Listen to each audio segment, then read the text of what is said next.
जल्दी लगाए।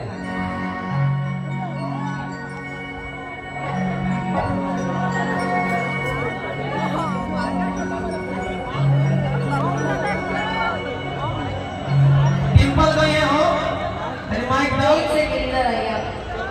पहले कहाँ लगाए? पहले कहाँ लगाए? साथ में आप ही गाइए। हाँ बोले था कि भाई पुलिस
अपना माइक से बोलो, अपना माइक से बोलो।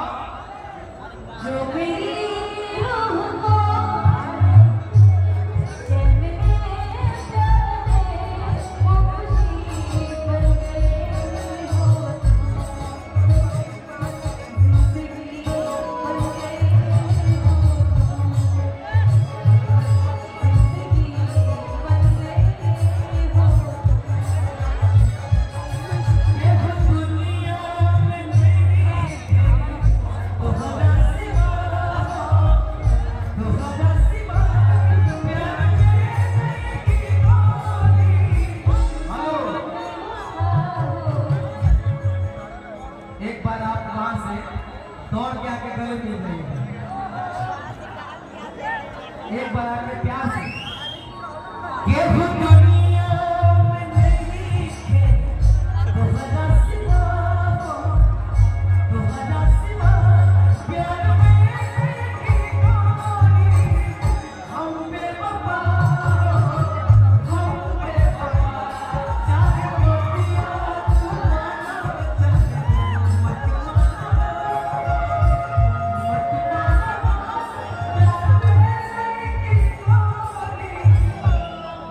गावे के हम गा सकत नहीं ना मालूम बा।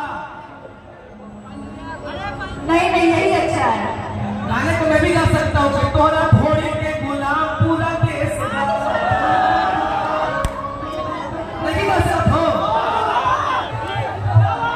लेकिन देखो हम गाना गा रहे हैं कि केहू ढोढ़ी पर ले जल मारे, अब केहू जो पर सीटी मारे, जब बोले ना लगा बोली तो दिल में दीपक होता है। डांसर कहाँ है? डांसर लोग कहाँ है? जरा एक को भेजिए। लोग कहाँ बोले?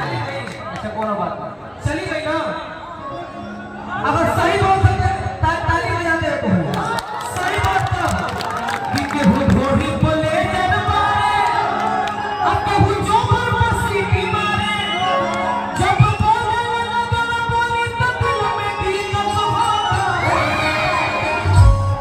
अजवन नाचली सनचनियों को इज्जत होता है। गलती बात हो, सबका इज्जत होता है।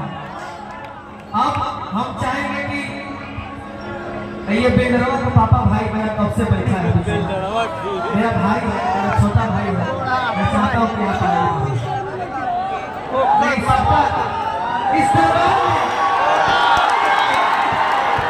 सुभाष यादव भैया के दरबार में कोई ऐसे गायक नहीं जो बिना गाए चले जाए, चाहे अरुण यादव चाचा के दरबार में।